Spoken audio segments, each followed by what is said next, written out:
번째 시간입니다. 헌신의 끝은 십자가입니다 라는 제목으로 우리 함께 말씀 나누기 원합니다. 헌신의 끝은 십자가입니다. 여러분, 헌신하기를 좋아하는 사람들이 빠질 수 있는 가장 큰 위험이 뭐라고 생각하십니까?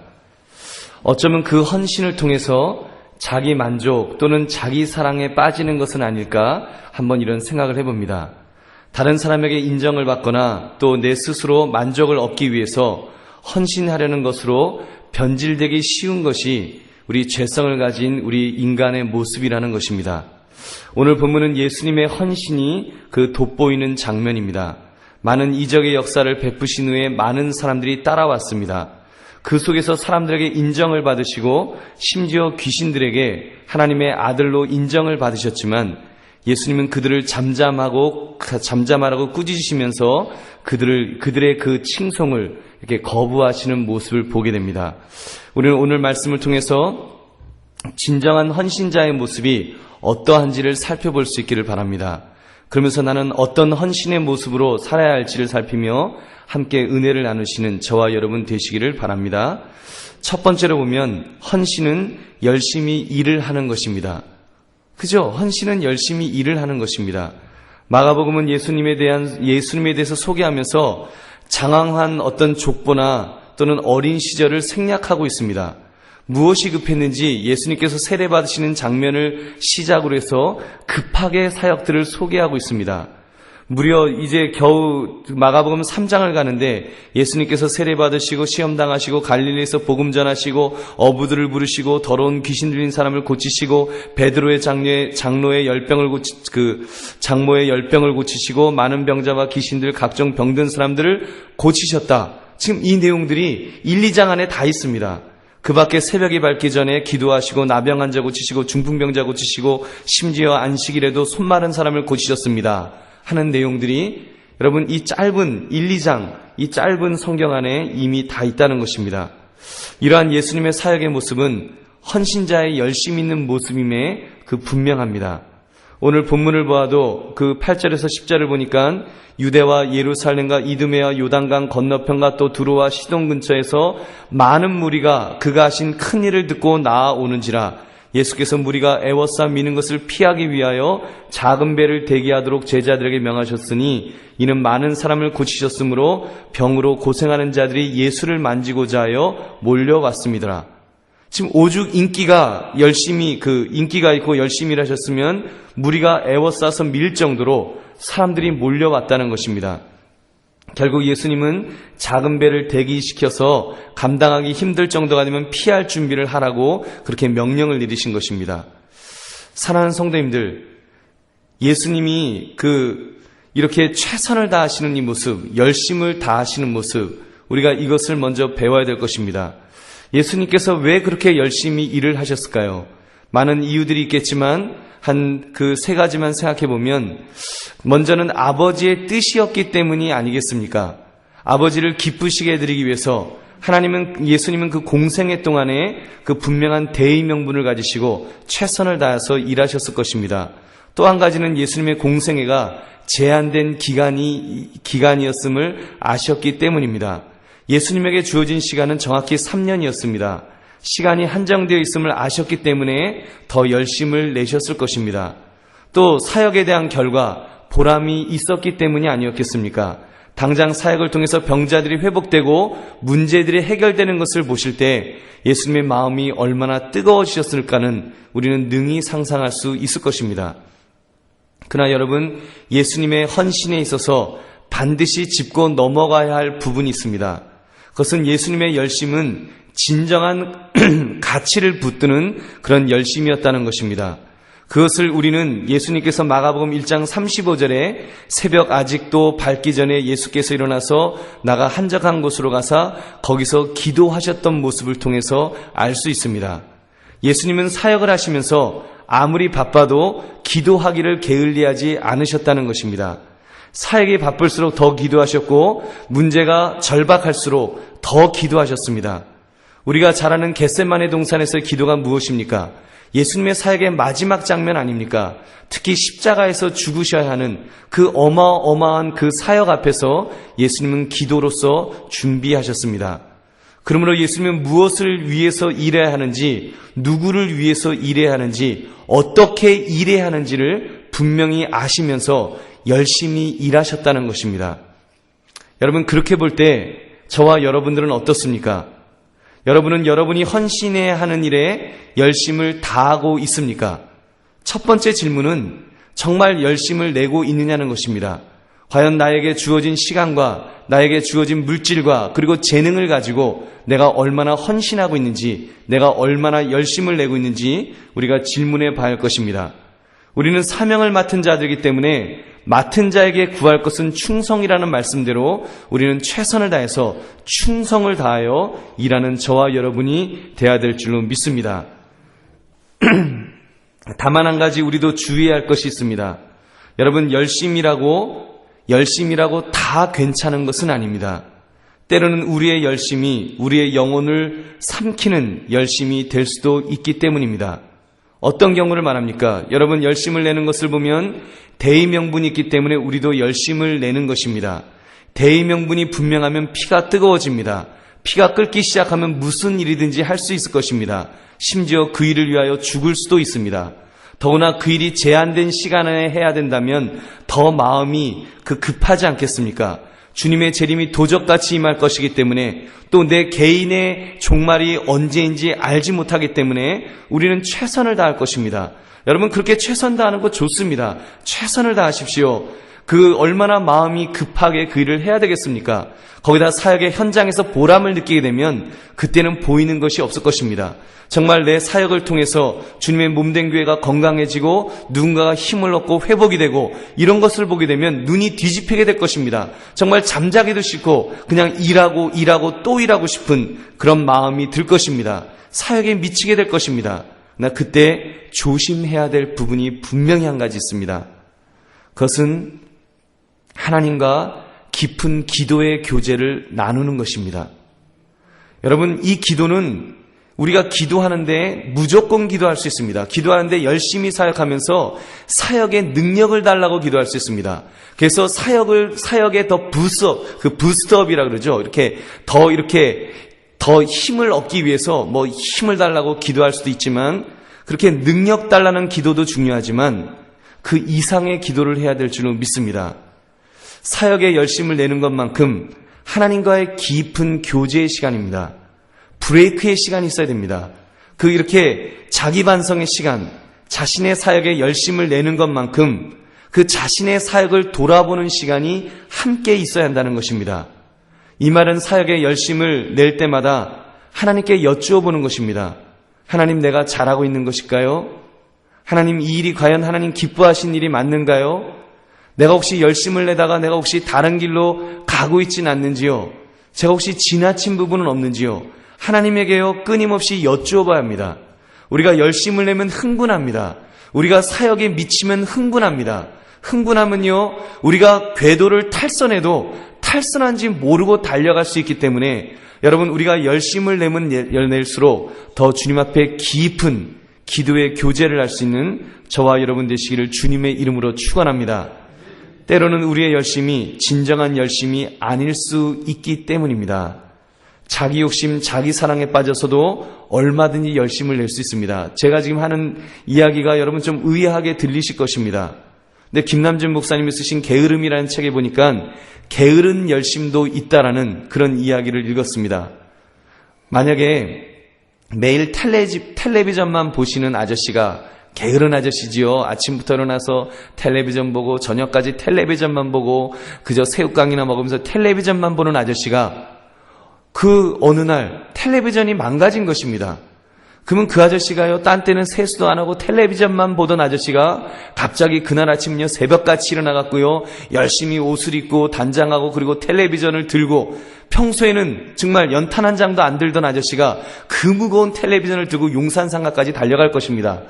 차가 없으면 걸어서라도 갈 것이고요, 뛰어서라도 갈 것입니다. 그리고 빨리 가서 그 텔레비전을 고쳐서 또 그거를 들고 열심히 올 것입니다. 여러분, 그러면 그 아저씨가 게으른 사람입니까? 열심히 있는 사람입니까? 어떻게 보면 되게 열심히 있는 사람 같습니다. 그 행동만 보면 야, 저 아저씨도 뭐 열심히 살 수도 있네. 그럴 수 있습니다. 근데 그것은요, 진정한 열심이 아니라는 것입니다. 그거는 게으른 열심이라는 것입니다. 그냥 자기가 텔레비전 보기 위해서 지금 잠깐 동안 부지런하게 일한 것이지 그것을 우리는 열심이라고 말하지 않는다는 것입니다. 그분은 자신의 게으름을 위해서 열심을 냈기 때문입니다. 즉 빗나간 자기 사랑에서 발생한 게으름일 뿐이라는 것입니다. 여러분의 열심, 나의 열심은 그런 면에서 건강한지를 질문해 봐야 합니다. 아니면 때로는 이미 변질되어 버린 열심은 아닙니까? 하나님이 기뻐하시는 것은 별 생각도 없고 엉뚱한 목적, 다른 어떤 이유로 열심을 내고 있지는 않습니까? 그냥 나 잘 먹고 잘 살려고 또는 내 이름 한번 내보려고 등등 잘못된 이유를 가지고 열심을 내고 있다면, 여러분 정작 열심을 내어야 할 깨어있는 부분에 있어서는 졸고 있다면, 하나님과 깊은 대화 속에서 자성의 소리, 그 자신을 돌아보는 시간을 가지지 못하고 있다면, 그냥 바쁘게 뛰고만 있다면, 여러분 우리는 그것은 영적으로 게으른 모습이라고도 할 수 있다는 것입니다. 여러분 솔직히 저도 잘 안 되기 때문에 지금 말씀을 드리는 것입니다. 예수님은 그 바쁘신 중에도 새벽 미명에 기도하셨습니다. 그래서 예수님이 누구신지, 무슨 일을 하셔야 하는지, 누구를 기쁘시게 해드려야 하는지 등을 분명히 아셨다는 것입니다. 그것이 참된 열심인 줄로 믿습니다. 그것이 참된 헌신인 줄로 믿습니다. 그래서 열심을 위한 열심이 아니라 하나님이 진정으로 기뻐하시는 일에 저와 여러분 우리의 삶을 드리면서 그 최선을 다해서 열심히 일하시는 저와 여러분 되시기를 주님의 이름으로 축원합니다. 두 번째로 헌신의 가장 큰 적은 교만입니다. 11절을 보시면 귀신 들린 자들이 예수님을 칭송했습니다. 더러운 귀신들도 어느 때든지 예수를 보면 그 앞에 엎드려 부르짖어 이르되 당신은 하나님의 아들이니이다 하니 예수께서 자기를 나타내지 말라고 많이 경고하시니라. 이 구절에 또 병행구인 마태복음 12장 16절에 보면 이런 말씀이 나옵니다. 예수께서 하시고 거기를 떠나가시니 많은 사람이 따르는지라 예수께서 그들의 병을 다 고치시고 자기를 나타내지 말라 경고하셨다는 것입니다. 여러분 이렇게 병고침을 받은 사람들에게도 예수님은 자신을 알리지 말라고 하셨습니다. 제대로 된 열심을 내는 것도 중요하지만 열심을 낸 후에 돌아오는 칭송을 어떻게 소화시키느냐가 더 중요한 줄로 믿습니다. 사역자들에게 있는 가장 큰 함정이 있다면 바로 이 교만일 것입니다.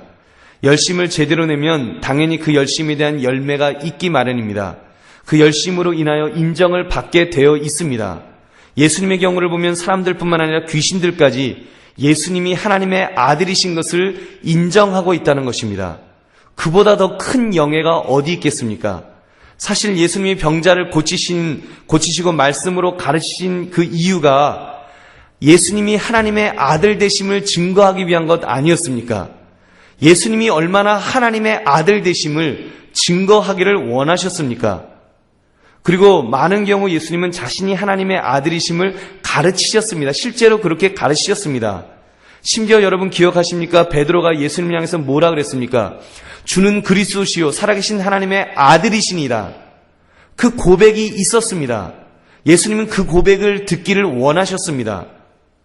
그 고백 위에, 그 신앙의 고백 위에 교회를 세우시겠다고까지 할 정도로 그렇게 칭찬해 주셨습니다.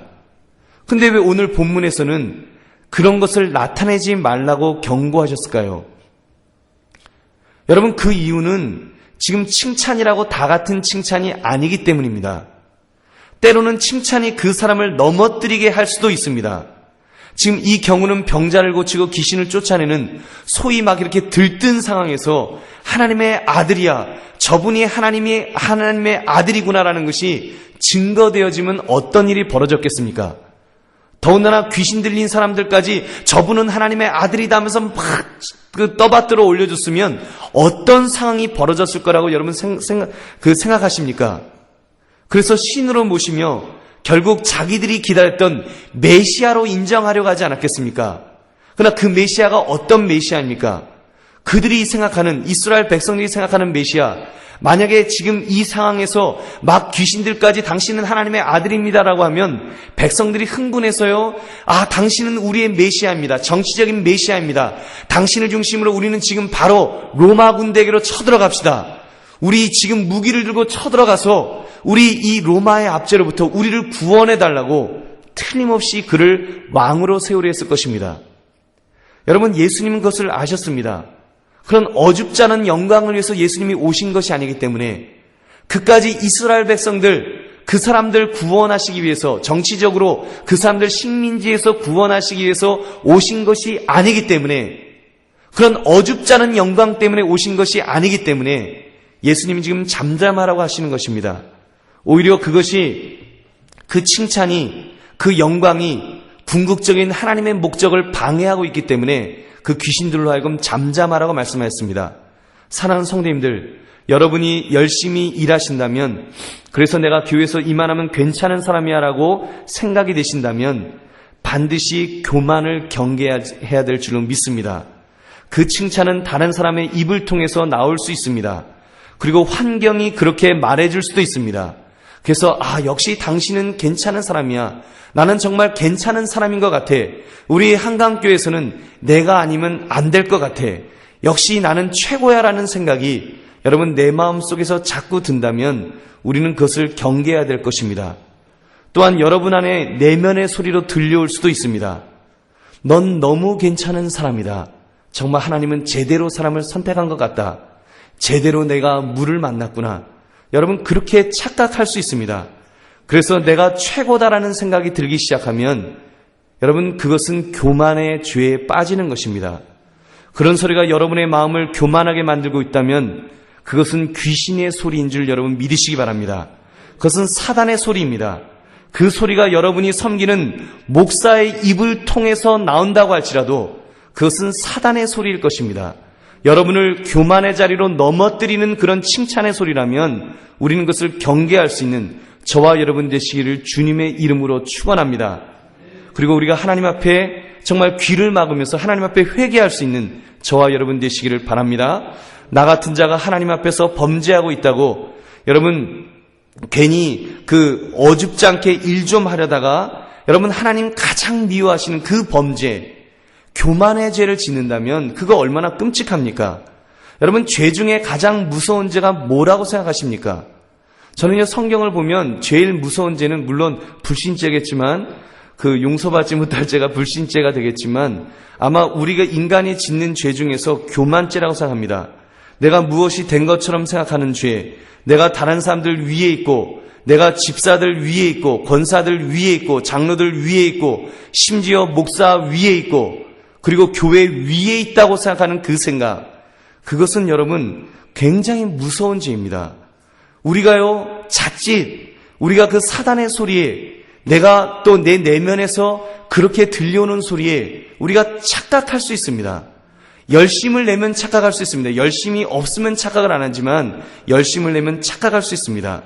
그러므로 여러분 우리가 그런 소리에 경계할 수 있는 저와 여러분이 되시기를 바랍니다. 여러분 여러분이 그렇다는 말은 아닙니다.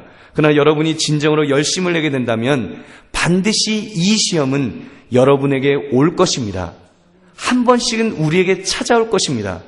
여러분 그것이 찾아올 때마다 그것이 사단의 소리라는 것을 우리는 참으로 생각하면서 내 자신을 돌아봅시다.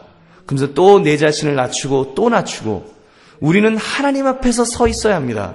열심을 내도요 그 열심이 하나님 앞에서 서 있으면 교만하지 않게 됩니다.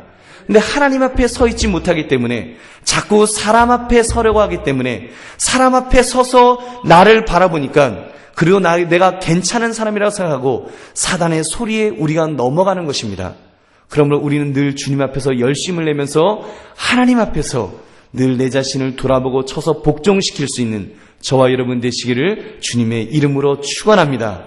마지막으로 진정한 헌신은 그 본질, 즉 십자가를 붙들게 되어 있습니다. 예수님께서 왜 그러한 칭송을 하지 말라고 금하신 것일까요? 하나님의 아들임을 왜 말하지 말라고까지 하셨겠습니까? 아까 말씀대로 그 칭송이 하나님의 목적을 방해하기 때문이었습니다. 그것은 예수님께서 이 땅에 오신 최고의 목적이 우리의 죄의 문제를 해결하시기 위해서, 즉 십자가를 지시기 위해 오신 것임을 알게 하는 일을 방해하는 일이었기 때문에 예수님은 금하셨습니다. 군중들이 들떠서 저분이 하나님의 아들이다 하다가 괜히 유대인의 왕으로 어줍지 않게 세워질까 봐 예수님은 분명히 경계하신 것입니다. 예수님은 그런 칭송으로 예수님의 주변을 들뜨게 만들려고 하지 않으셨습니다. 그 선동을 오히려 자제시켰습니다. 조용해라, 말하지 마라, 잠잠해라. 그러면서요, 예수님은 때를 기다리신 것입니다. 마가복음의 전체 내용 중에 그 클라이맥스는 능력을 행하신 예수님이라기보다는 여러분 마지막 사역, 예수님의 십자가 사역인 줄로 믿습니다. 예수님이요, 그 후에도 몇 번씩이나 인자가 십자가를 지리라, 하나님의 아들로서 십자가에서 죽었다가 사흘 만에 부활하리라, 이런 말씀을 계속해서 하십니다.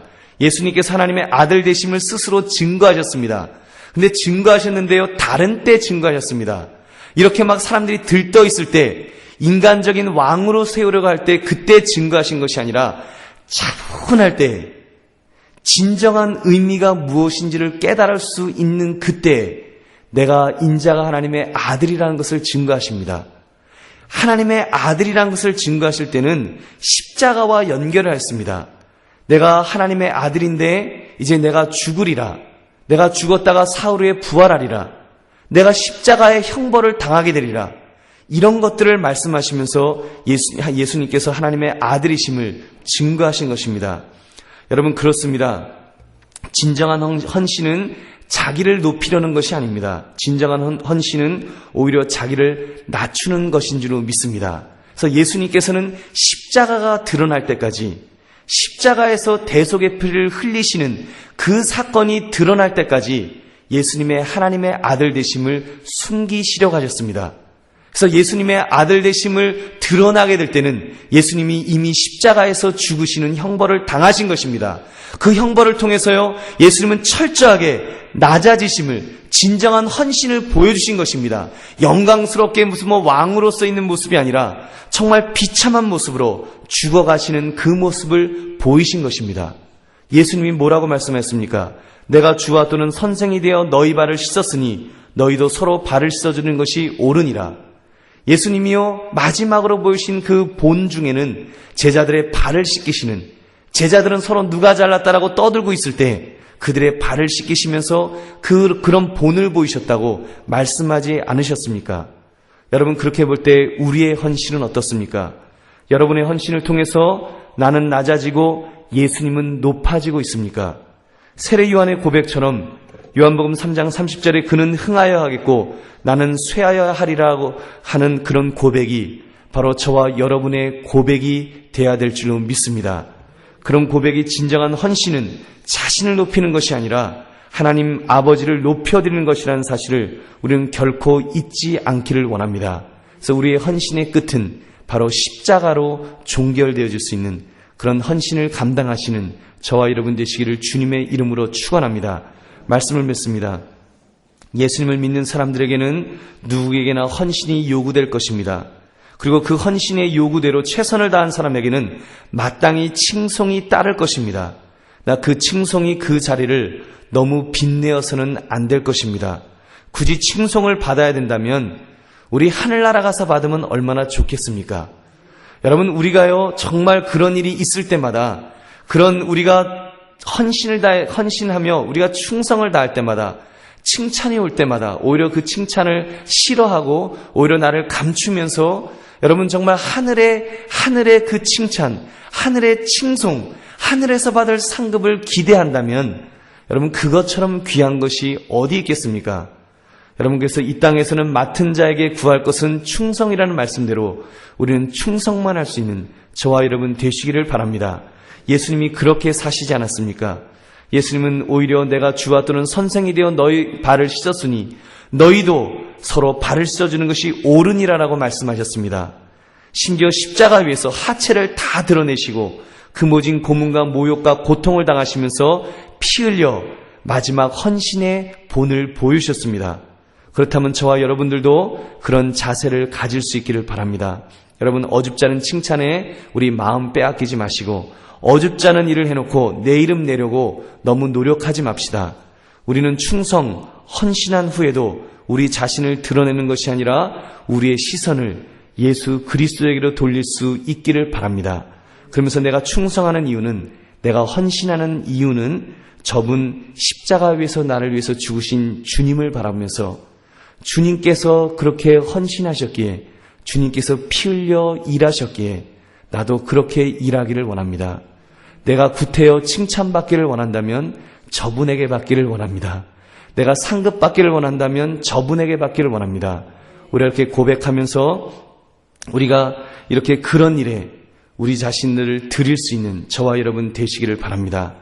여러분, 그러면서 우리가요 너무 세상적으로 예수 믿고 내가 잘됐다, 복받았다, 우리가 그런 거 너무 자랑하지 마시고 우리가 예수 믿고 구원 얻었다고 하는 내 본질의 문제까지, 여러분 그것을 보면서 우리가 그것을 드러내면서 주의 십자가를 드러낼 수 있는 저와 여러분 되시기를 주님의 이름으로 축원합니다. 우리 기도하겠습니다.